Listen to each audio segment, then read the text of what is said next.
That down, let's move on to this.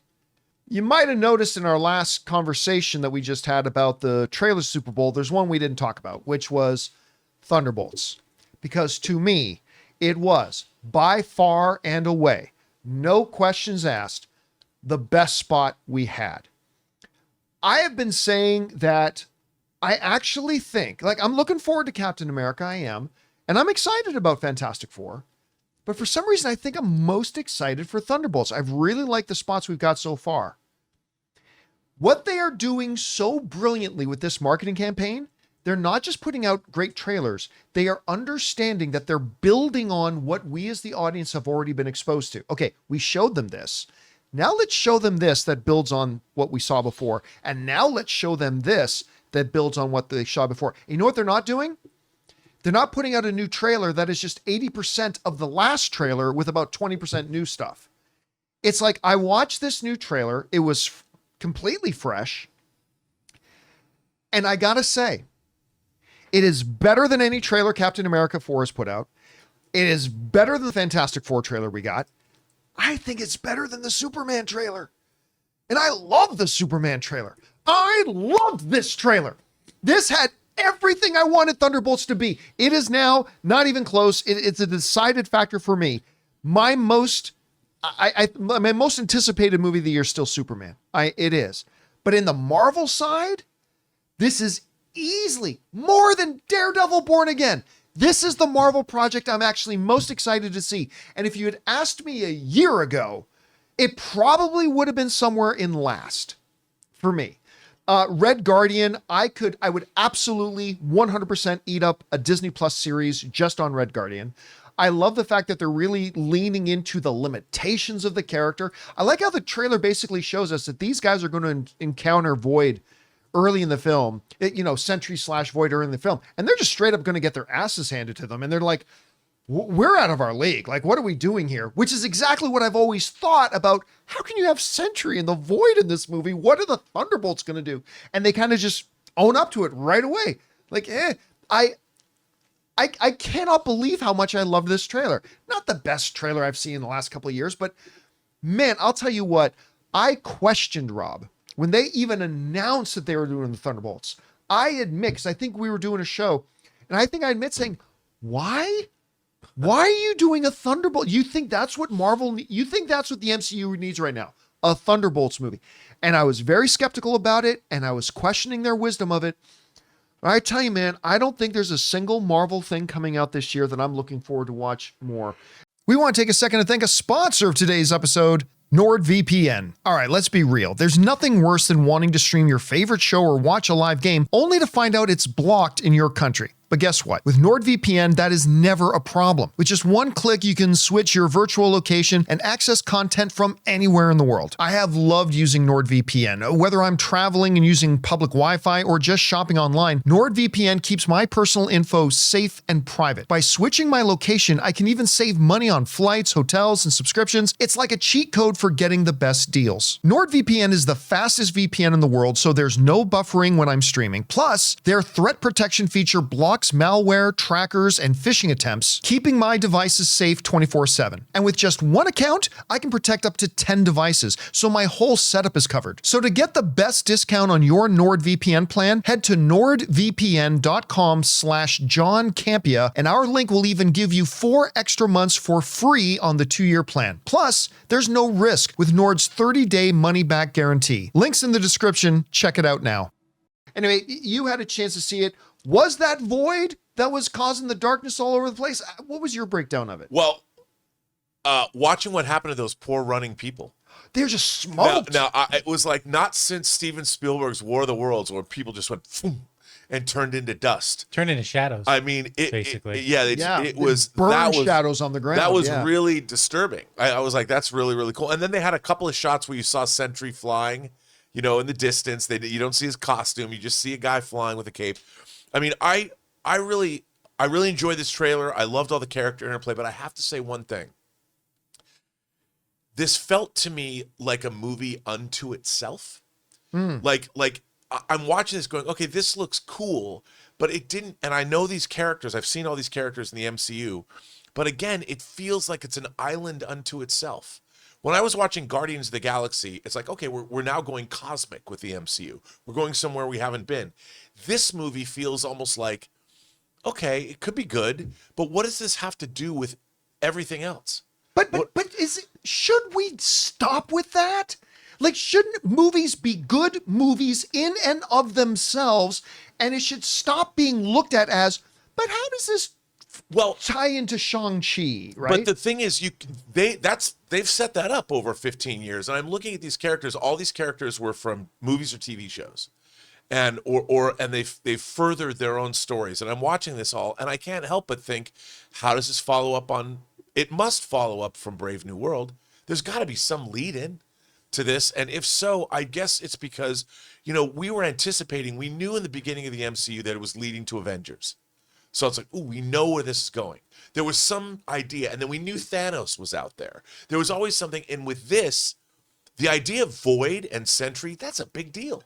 But we've not had any inkling that was going to be even an issue until this movie. So I like this trailer a lot. I'm excited. I like the character interplay. And by the way, did you see that they tweeted out a Wheaties box? Yes. And there was all these people up in arms about it. I'm like, come on. They were following up on a joke that Red Guardian made that was funny, and they're doing this, and people are like, hey, look at this. It looks like Photoshop. And I'm like, do you not get that it was a joke from the trailer? And I'm like, it's just where everyone's so quick to be triggered. And I'm like, that was funny. It was funny. I really enjoyed this, and I thought the trailer was great. My only question is, how does it? I want to be more excited about it. That's it. But those individual films didn't necessarily lead to each other. But they were giving us characters we didn't know. Like Guardians, we hadn't met any of the Guardians before, so it was all brand new and fresh. Mm-hmm. Whereas these characters, we've all met them. Because this is about redemption. This movie. Yeah, and it's that's the thing. It's a movie that's clearly about them, not about the wider MCU. And by the way, I thought it was interesting the way they started it directly with an Avengers reference. Yeah. Right. Like that was straight up what says, I was gonna say. The Avengers aren't not coming. Right. So what we have is this. Now, how it does or does not tie into the wider MCU, I mean, we got to watch the movie for that. I don't think that's trailers... true, but that was my favorite thing. The Avengers aren't coming. Yeah, the Avengers aren't They're coming. not coming. Because that's been a big point you've been raising for a couple of years now, is like, the MCU has been very quiet on what is the status of the Avengers right now. And you right there, you have Elaine coming out and saying, Elaine. The Avengers aren't coming.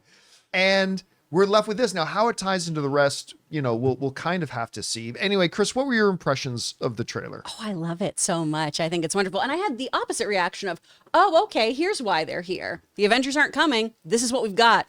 This is what you get to deal with. So I love that we have these guys coming in. I love that Bucky's arm is machine washable. Thank God that can go in the dishwasher. Of course it can. Well done, Wakanda. I think this looks so fun. And I don't feel like it's an island. For me on this one, it was, this makes sense for me, where I feel like this movie is justified from this trailer. Yeah. Of, okay, so this is why we're bringing in the, not even B team, we're bringing in the D team as far as heroes are concerned. It's the other guys. Yeah. We're bringing in the other guys. They do a great job of doing that and not making it feel, because this has been the big issue too for people who kind of read comics or don't really read comics, of, this is Marvel Suicide Squad. Not really. Right. It's not really that. And I think they've done a good job of setting up what the tone of what this film is going to be. I'm wildly excited about this one. It's more like they're the Wild Bunch. Yeah. Yeah.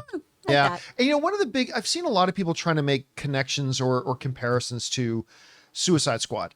The difference is these are all broken characters that want to be good. Yeah. Like, remember, even Walmart Captain America, his motivation was to be a hero. Yeah. He wanted to be a hero. Ghosts. I mean, I didn't love Ant-Man 2 as much as I love the first one.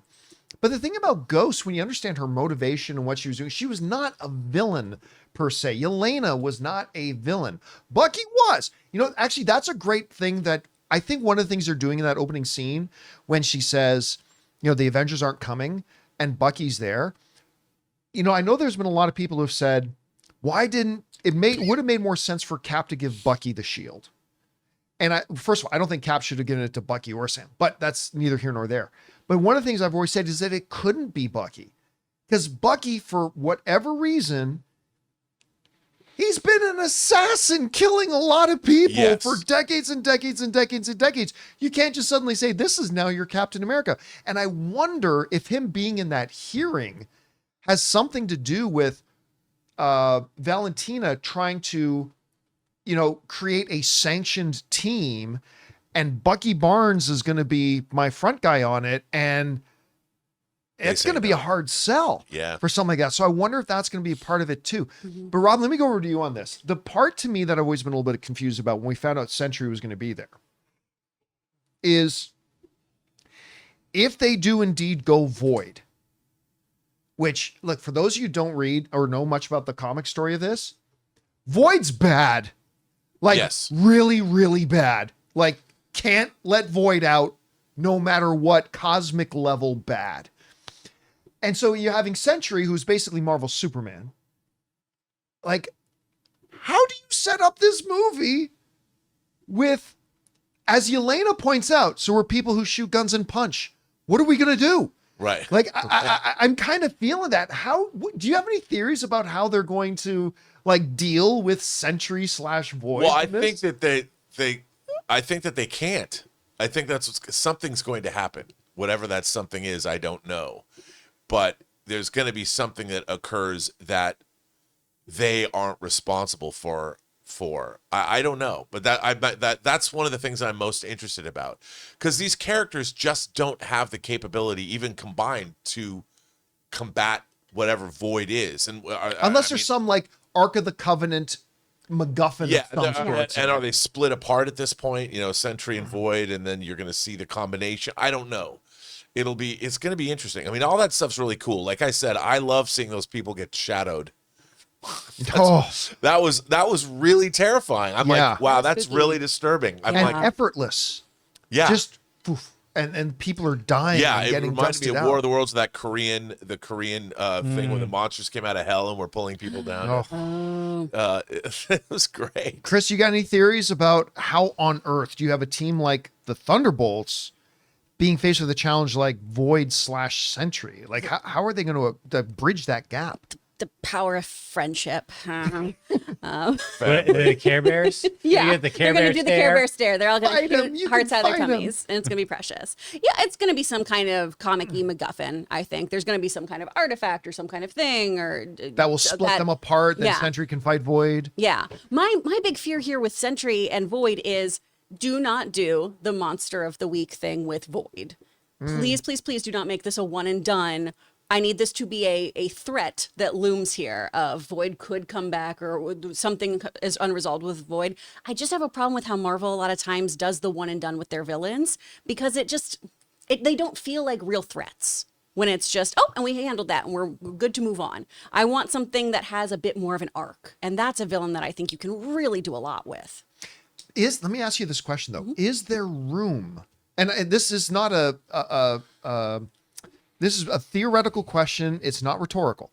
Is there room in the MCU for a lot of ongoing villains? Because not only are they now going to be setting up Doctor Doom, not only now are we going to start to have an influx of X-Men level villains and stuff like that.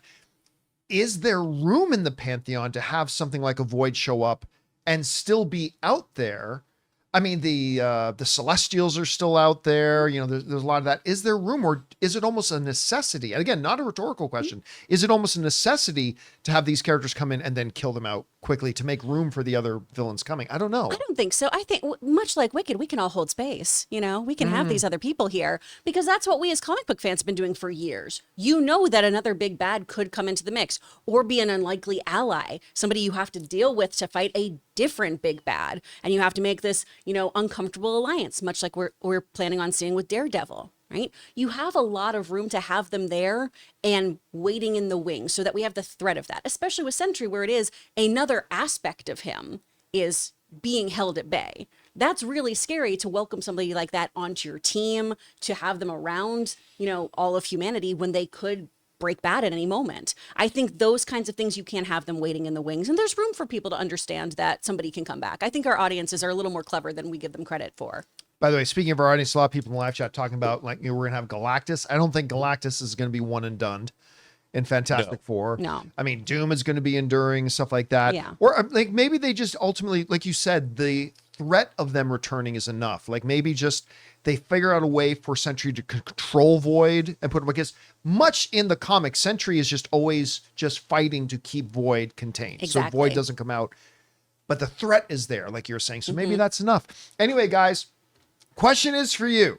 What did you think of the Thunderbolts trailer? I'm not going to lie to you, man. This movie that I poo-pooed on when they first announced it and I thought it was a dumb idea, I'm getting more and more excited. I loved this trailer. I thought it won the Super Bowl. Maybe you feel differently about it. Whatever you guys think, jump down to the comment section below and let us know your thoughts. Hey guys, thanks so much for watching this video. Make sure you like the video, leave a comment, and subscribe to our channel. And don't forget, we have a daily podcast called the John Campea Show podcast, available on Apple Podcasts, Spotify, or your favorite podcasting app of choice. Go and subscribe to it today so it'll be there when you need it.